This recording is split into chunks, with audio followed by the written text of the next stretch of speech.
Bismillahirrahmanirrahim. Assalamualaikum warahmatullahi wabarakatuh. Selamat pagi dan salam sejahtera untuk kita semua. Selamat datang di kelas manajemen rantai pasokan dengan kode mata kuliah MAN 3404 semester genap 2023, program studi sarjana manajemen, Departemen Manajemen, Fakultas Ekonomika dan Bisnis, Universitas Gadjah Mada. Saya Luluk Lusiantoro PhD, fasilitator untuk kelas ini. Sesuai dengan rencana program dan kegiatan pembelajaran semester atau RPKPS yang sudah saya unggah melalui ELOG, Learning Management System yang kita gunakan di UGM, saya akan terlebih dahulu memberikan gambaran umum tentang mata kuliah ini. Di dunia yang serba terhubung dan terintegrasi, manajemen rantai pasokan atau MRP merupakan suatu hal yang sangat penting untuk didiskusikan. MRP merupakan konsep yang lebih luas dari manajemen logistik. MRP mencakup tidak hanya aliran produk atau material, namun juga bagaimana organisasi-organisasi atau perusahaan-perusahaan berinteraksi dan menjaga hubungan secara upstream maupun downstream dalam sebuah jaringan untuk menghantarkan nilai kepada konsumen.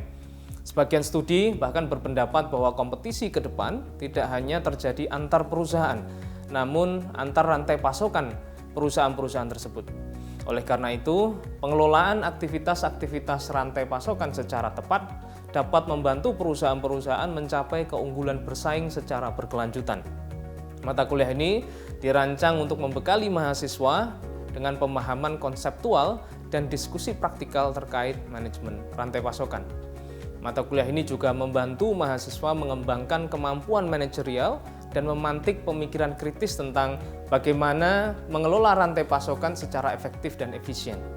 Topik ini juga mencakup topik-topik terkait ketahanan dan keberlanjutan rantai pasokan yang relevan dalam kondisi lingkungan yang tidak pasti saat ini. Adapun capaian pembelajaran lulusan atau CPL mata kuliah ini adalah sebagai berikut. 1. Mahasiswa mendemonstrasikan kemampuan berkomunikasi. 2. Mahasiswa mendemonstrasikan kemampuan bekerja dalam tim. 3. Mahasiswa mampu mempunyai pemahaman tentang etika. 4. Mahasiswa mendemonstrasikan kemampuan untuk memahami pengetahuan di bidang manajemen. Dan 5. Mahasiswa mendemonstrasikan kemampuan untuk memimpin orang lain. Setelah menyelesaikan mata kuliah ini, mahasiswa diharapkan mampu mendemonstrasikan kemampuan untuk memahami pengetahuan terkait konsep-konsep dasar manajemen rantai pasokan, itu salah satu CPMK yang pertama. Kemudian yang kedua, mendemonstrasikan kemampuan untuk mendiskusikan dan memberikan contoh-contoh terkait konsep-konsep dasar manajemen rantai pasokan. Mendemonstrasikan kemampuan untuk mendiskusikan dan memberikan contoh-contoh terkait faktor-faktor yang menyebabkan dasar-dasar masalah manajemen rantai pasokan dan bagaimana manajer membuat keputusan yang efektif dan efisien untuk menangani masalah tersebut. Yang keempat atau terakhir yaitu mendemonstrasikan kemampuan untuk mendiskusikan dan memberikan contoh-contoh keuntungan dan kerugian penerapan strategi dasar manajemen rantai pasokan. Dalam mata kuliah ini kita akan mendiskusikan topik-topik yang meliputi 1. Konsep dasar manajemen rantai pasokan yang akan kita diskusikan pada kesempatan hari ini. Manajemen rantai permintaan, ya, yang kedua. Kemudian kinerja rantai pasokan, biaya-biaya rantai pasokan, perencanaan dan pengendalian rantai pasokan, strategi rantai pasokan, yaitu terkait dengan lean dan agile strategies, ya, integrasi rantai pasokan, manajemen pasokan dan pengadaan, manajemen rantai pasokan global, transportasi dan rancangan jaringan fisik, rantai pasokan digital, mengelola kompleksitas rantai pasokan, risiko dan ketahanan rantai pasokan, dan juga keberlanjutan rantai pasokan. Jadi kita akan melaksanakan mata kuliah ini ke dalam 14 pertemuan. Kuliah ini akan dilaksanakan secara luring dan mengombinasikan synchronous dan asynchronous learning menggunakan ELOG sebagai learning management system kita, dan kelas ini mengadopsi learning focused teaching, ya, dengan pendekatan semi flipped classroom. Hal ini berarti bahwa proses pembelajaran mahasiswa menjadi prioritas dan dikembangkan melalui pemikiran dan diskusi kritis, alih-alih ceramah secara searah. Mahasiswa juga diharapkan menyiapkan diri dan materi sebelum diskusi kelas. Beberapa topik dan bahan bacaan tentunya akan diberikan dalam kelas ini. Namun demikian, mahasiswa diperbolehkan membawa materi di luar apa yang telah direkomendasikan dalam silabus. Dengan demikian, mahasiswa turut bertanggung jawab atas proses dan kesuksesan pembelajaran. Mahasiswa diharapkan menjadi pusat pengetahuan yang dibangun dengan dosen sebagai fasilitator diskusi dalam kelas. Oleh karena itu, mahasiswa diharapkan turut aktif dalam diskusi dengan bertanya, juga menyampaikan komentar untuk menjaga dinamika kelas. Interaksi di dalam kelas juga akan dilakukan menggunakan aplikasi-aplikasi interaktif lainnya. Adapun penilaian mata kuliah ini akan dilakukan menggunakan komponen-komponen berikut ini. Yang pertama adalah kasus kecil, di mana mahasiswa nanti akan membuat paper, gitu ya, maksimal 1000 kata, itu nanti bobotnya 10%. Kemudian presentasi dan kerja tim, bobotnya 10%. Kemudian untuk UTS-nya kita akan menggunakan team-based midterm exam. Nah, jadi UTS soalnya nanti dikerjakan secara bertim, 30% bobotnya.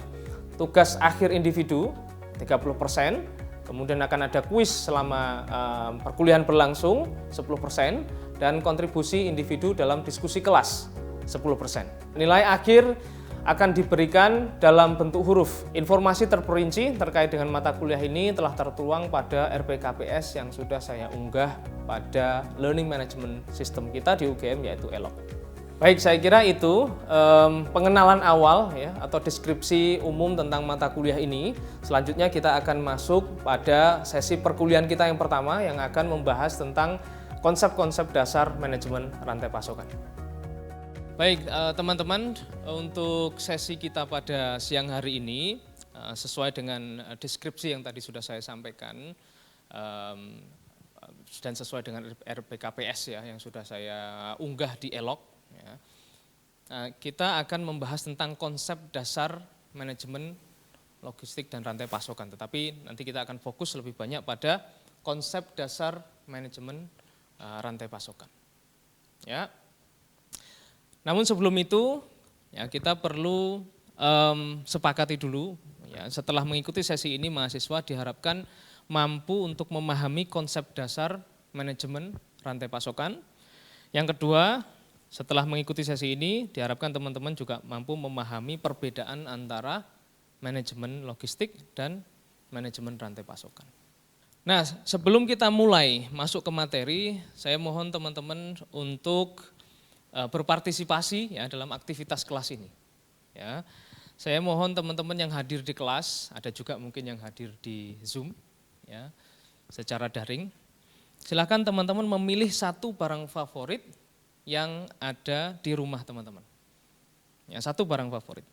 Untuk mahasiswa yang hadir melalui kanal Zoom, ya silahkan rename ya, nama Anda yang diawali dengan satu nama barang favorit di rumah teman-teman masing-masing.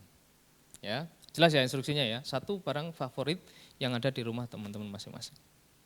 Ya, setelah teman-teman memilih, silahkan membuka aplikasi Jamboard.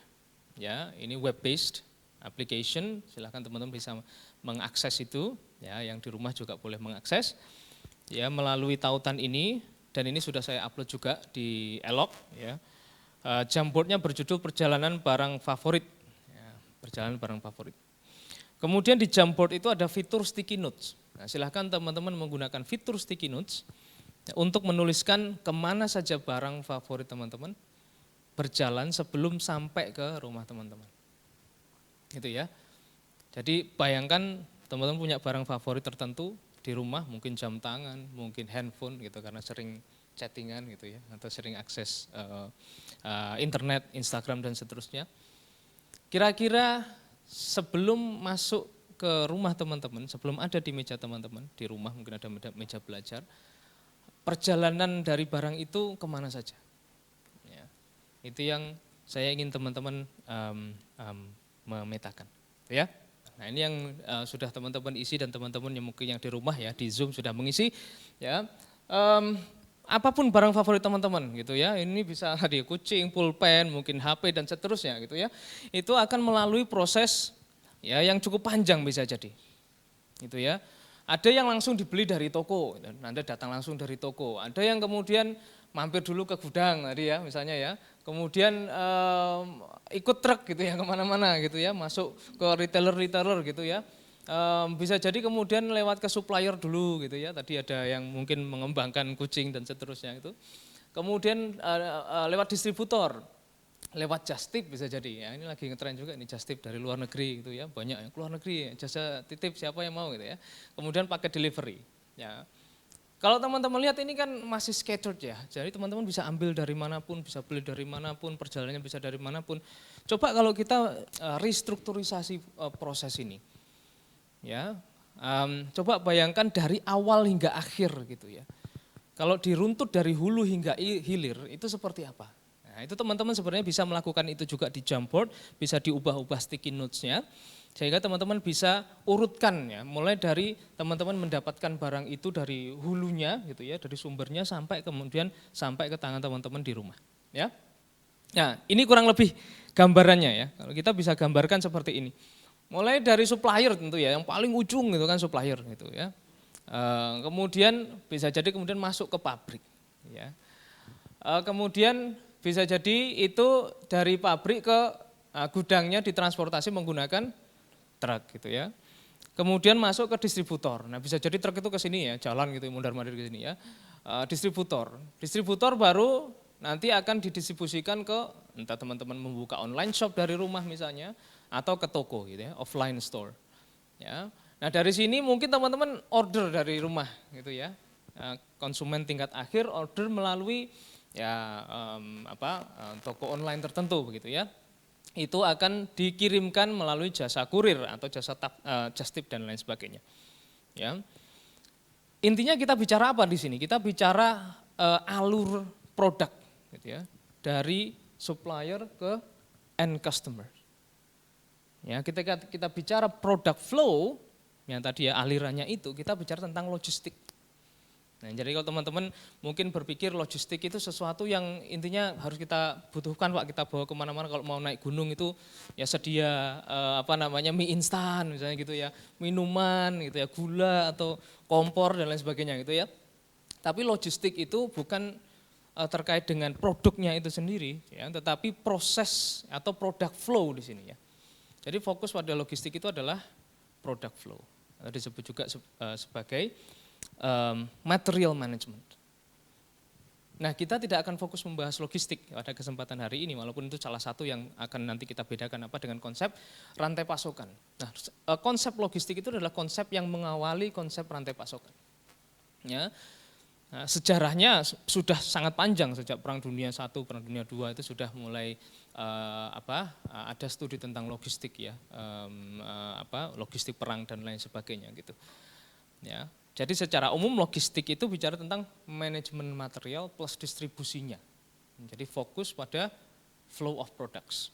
Sementara rantai pasokan, nah ini konsep ini muncul sekitar tahun 1980-an, ya, bicara tentang relationship management.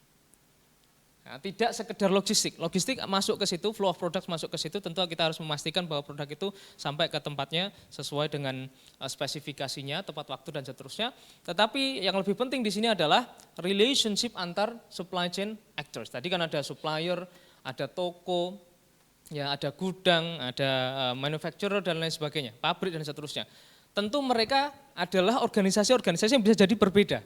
Sehingga mereka perlu berkolaborasi, mereka perlu membangun hubungan yang baik. Sehingga produk itu yang mulai dari raw materialsnya dari supplier sampai ke end customer itu bisa dihantarkan dengan baik, gitu ya. Maka rantai pasokan kalau rumusnya pemasok plus logistik plus customer. Nah, pemasok itu bisa kita lihat dari konteks yang bermacam-macam. Nah, kita kembali ke sini, ini hanya satu string, disebut satu string gitu ya, satu proses saja itu ya. Dari alur produk tadi teman-teman, terserah apa itu barang favoritnya. Tetapi kalau kita telisik lebih dalam, in reality sebenarnya rantai pasokan itu jauh lebih kompleks daripada yang kita pikirkan, gitu ya. Nah ini adalah salah satu penggambarannya saja. Ya, di tengah-tengah ini ada yang disebut sebagai focal company. Focal company atau focal organization itu adalah satu titik di mana kita melihat ya upstream dan downstream kita, gitu ya. Jadi focal company itu bisa bentuknya manufacturer, pabrik, atau bisa bentuknya distributor. Ya kalau ini pabrik berarti ke kiri ini bisa jadi ada supplier tingkat satunya, gitu ya, yang memasok. Misalnya kalau kita bicara rantai pasokan keju misalnya gitu ya, ini adalah pabrik keju Berarti bisa jadi supplier tingkat satunya apa? Bisa jadi ini adalah packagingnya, susunya, dan lain sebagainya. Bisa jadi suppliernya banyak sekali di sini. Supplier ini misalnya susu, ya, ini bisa jadi punya supplier lain, pengepul, gitu misalnya ya. Pengepul punya supplier lain, petani atau peternak, gitu ya, peternak sapi. Ya, kemudian packaging juga begitu. Mungkin ada bahan packaging tertentu di sini yang disuplai oleh supplier tertentu sampai ke ujung sini yang namanya end supplier. Ya. Nah, dari sini ya, pabrik ini juga punya customer tingkat satu. Siapa? Distributor, masuk ke distributor. Ya kan? Distributornya bisa jadi ada ratusan ya, di seluruh Indonesia misalnya. Kemudian satu distributor itu bisa jadi punya retailer yang berbeda-beda, bisa jadi ratusan juga itu ya, satu distributor itu. Misalnya seperti pengepul gas itu, distributor gas itu kan dia punya area tersendiri tuh. Berapa banyak itu toko-toko kelontong yang disuplai oleh agen-agen itu. Ya, sampai kemudian customer tingkat akhir Anda yang membeli produk itu. Ya. Itu yang disebut sebagai jaringan pasokan. Sehingga ini jauh lebih kompleks. Kalau kita bicara supply chain itu bicara satu string di sini, tapi kalau rantai jaringan pasokan ya atau supply network kita bicara lebih dari satu string. Jadi kompleksitas di dalam rantai pasokan. Nah, ini menunjukkan bahwa ya produk Anda itu yang sampai di rumah Anda tadi, barang favorit Anda itu, perjalanannya bisa jadi sangat panjang dan sangat kompleks. Ini contoh yang lain lagi. Anda pernah naik pesawat? Ada yang belum pernah? Oh, udah pernah atau enggak mau ngaku? Oke. Ya, contohnya pesawat yang Anda tumpangi itu tidak hanya diproduksi di satu tempat. Ya, Anda bisa lihat itu ada kode warnanya di situ ya. Ada warna ungu, warna merah, dan seterusnya itu. Merepresentasikan perusahaan-perusahaan yang berbeda-beda di seluruh dunia. Dari kontinen yang berbeda-beda. Jadi misalnya bodinya ini diproduksi di Italia. Kemudian sayapnya itu di Nagoya, di Jepang. Kemudian mesinnya itu diproduksi di Derby di UK oleh Rolls-Royce itu ya. Ya, ini pun juga punya supplier lagi, partnya itu kecil-kecil, ya bisa jadi ribuan atau puluhan ribu part itu di situ. Ya, sehingga kompleksitas ini, ya ini menggambarkan kompleksitas dari rantai pasokan pesawat, gitu ya. Nah ini masih simpel ini. Ini kita hanya melihat perusahaan-perusahaan yang berbeda-beda dari dunia yang berbeda-beda untuk part yang berbeda-beda, bisa jadi kita breakdown lagi menjadi ya supply network yang cukup kompleks. Nah, itu tentu harus dikelola. Mengapa itu harus dikelola? Ya, tentu kita mau produk yang sampai ke customer itu adalah produk yang baik, kualitasnya baik. Jadi right time, right place, right quantity gitu ya. Kalau di konteksnya manajemen logistik dan rantai pasokan itu ada istilahnya OTIF, on time in full. Jadi produk itu harus deliver on time dengan volume yang sesuai, dengan spesifikasi yang sesuai, kualitas yang baik dan seterusnya. Ya, itu harus dikelola dengan baik gitu. Selain untuk kemudian bisa menciptakan kepuasan konsumen, ya, kalau prosesnya dikelola dengan baik, tentunya akan ada efisiensi di situ. Ya, efisiensi tentu biayanya akan lebih rendah. Harapannya dengan biaya yang lebih rendah, kalau salesnya tetap atau bahkan naik, berarti profitabilitasnya naik, kan gitu. Ya, dan untuk seluruh rantai pasokan, tidak hanya satu organisasi. Jadi kita tidak boleh egois bicara rantai pasokan, kita bicara lebih dari satu organisasi selalu. Bicara perspektif sistem, tidak hanya satu organisasi. Nah, bagaimana kemudian cara kita mengelola? Kita harus paham yang namanya supply chain drivers. Ya, ada 6 setidaknya supply chain drivers yang harus kita pahami. Nah, satu terkait dengan fasilitas tadi ya, fasilitas fisik. Ya, maka di pertemuan yang akan datang kita akan diskusi tentang physical network design. Jadi bagaimana saya atau seberapa besar misalnya saya harus membangun gudang, seberapa besar saya harus membangun pabrik terkait dengan capacity planning dan lain sebagainya.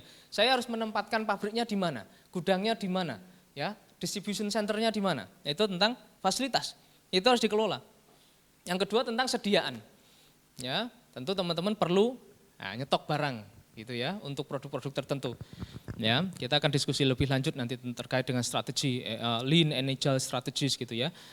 Apakah inventory dibutuhkan atau tidak sebanyak apa dan lain sebagainya. Tentu customer kalau datang Harus ada barangnya, kalau enggak Anda bisa ditinggal customer, kan gitu ya. Maka inventory menjadi juga penting. Transportasi, tadi kita sudah diskusikan, ada truk, ya, ada laut, kita pakai kapal, yang udara kita pakai pesawat, ya, seperti perusahaan-perusahaan besar saat ini, mereka fokus di logistik operations, mereka punya fleet sendiri dan lain sebagainya gitu. Itu harus kita pikirkan, seberapa efektif dan efisien transportasi kita. Kemudian informasi itu juga tidak kalah pentingnya, ya. Informasi ya kaitannya dengan apakah data penjualan di retailer itu perlu di-share pada supplier, ya. Karena idealnya begitu, sehingga supplier yang sampai tingkat akhir itu harusnya tahu data penjualan di tingkat akhir di downstreamnya, di supplier, di retailernya. Ya, sehingga mereka bisa memprediksi kira-kira berapa banyak yang harus mereka produksi raw materialnya, sehingga mengurangi yang namanya bullwhip effect. Kita bisa diskusikan nanti gitu ya.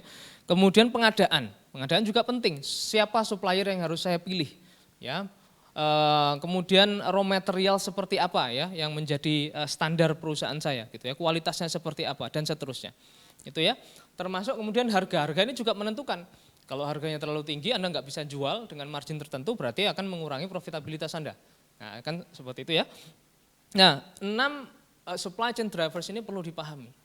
Ya, ada beberapa kasus yang saya juga sudah upload di ELOC ya, Learning Management System kita di UGM ya, tentang berbagai supply chain drivers ini yang ada kaitannya dengan supply chain drivers. Ada beberapa kasus di CNBC ya, kemudian di Wall Street Journal itu terkait dengan beberapa hal ya, banyak sekali videonya di YouTube kalau teman-teman mau lihat atau artikelnya gitu ya, membahas tentang bagaimana disrupsi di dalam supply chain itu bisa dikaitkan dengan supply chain drivers ini.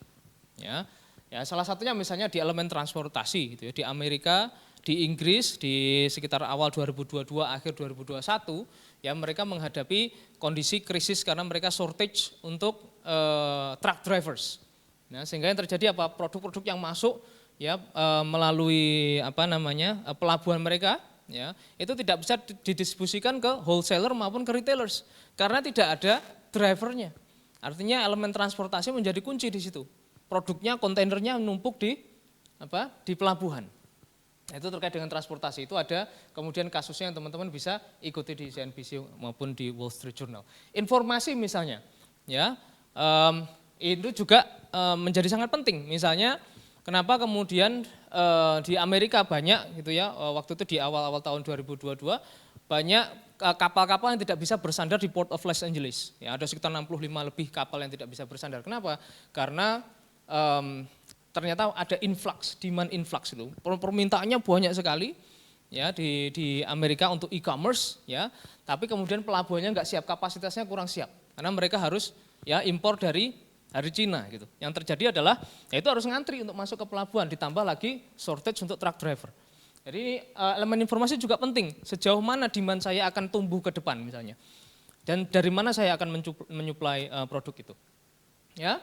Nah, ini juga tidak hanya bisa diaplikasikan di konteks business organization, tetapi juga non-profit organization. Saya melakukan penelitian dengan Pak Rimawan Pradityo ya, dosen dari ilmu ekonomi, terkait dengan Sonjo gitu ya, kalau teman-teman tahu ya, itu non-profit organization ya, self organization sebenarnya yang terbentuk ya sejak adanya pandemik. Kami membantu UMKM dan organisasi yang lain termasuk rumah sakit yang kemudian supply dan demand-nya terputus. Ya, di masa pandemik, kita sulit untuk mendapatkan bahan baku misalnya untuk membuat masker dari Cina karena supply tekstil dari sana diputus. Gitu ya, bahan baku di sana diputus. Ya, padahal untuk membuat APD kita perlu ya bahan-bahan yang terstandar, yang baik gitu ya, sesuai dengan standar WHO dan lain sebagainya.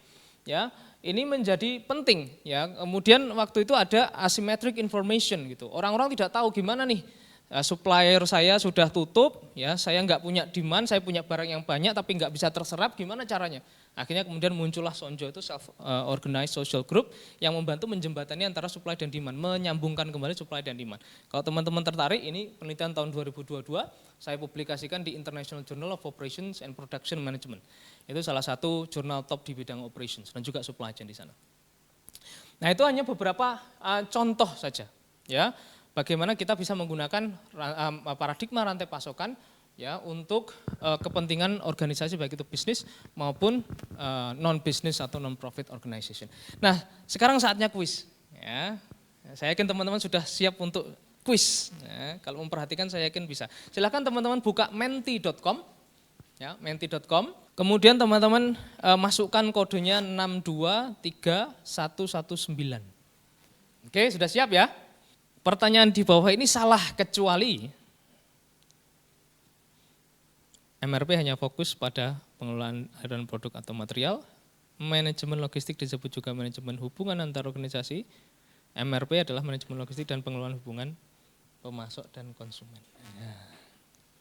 Wah, yang benar hanya 7 dari 17. Nah, ini enggak merhatikan ini berarti. Oke, yang betul apa? Manajemen rantai pasokan itu adalah manajemen logistik dan juga pengelolaan hubungan ya, antara pemasok dan konsumen. Ya, jadi tidak hanya sekedar flow of products, tidak hanya juga bukan logistik itu juga bukan hubungan antar organisasi.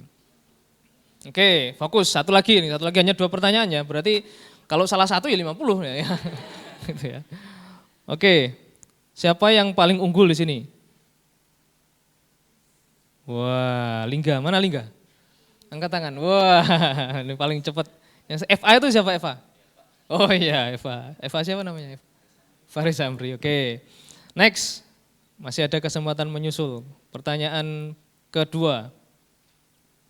Semua jawaban benar akan dapat poin maksimal. Sebutkan salah satu supply chain drivers yang dapat mempengaruhi kinerja manajemen rantai pasokan. Nah. Ada 6 tadi, saya hanya minta teman-teman sebutkan salah satunya.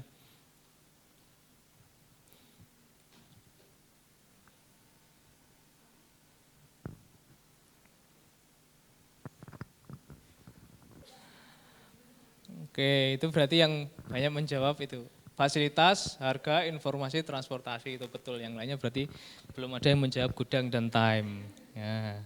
Oh, ini ke bawah masih ada nih. Ya. Ada yang jawab supplier, ya. Truk, ya. Pabrik, distributor. Ya.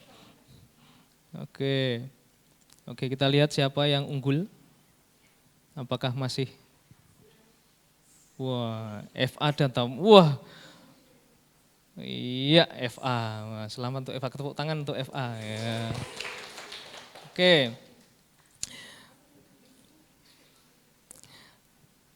Oke. Nah, selanjutnya adalah simpulannya apa? Ya, yang pertama kita bisa lihat tadi ya, kita paham sejarahnya rantai pasokan seperti apa dari manajemen logistik. Manajemen logistik itu mencakup proses ya, penyimpanan dan aliran produk ya, atau jasa dari hulu atau end supplier sampai ke end customer. Nah, manajemen rantai pasokan tadi apa rumusnya? Supplier, logistik, plus konsumen. Jadi supplier plus logistik plus konsumen. Nah, itu rumusnya. Ya, kemudian ya dalam konteks bisnis tentu ini perlu dikelola dengan baik, memperhatikan tadi 6 supply chain drivers tadi untuk apa? Untuk bisa memaksimalkan profit ya, jadi meningkatkan efisiensi dan memaksimalkan profit untuk seluruh aktor dalam rantai pasokan.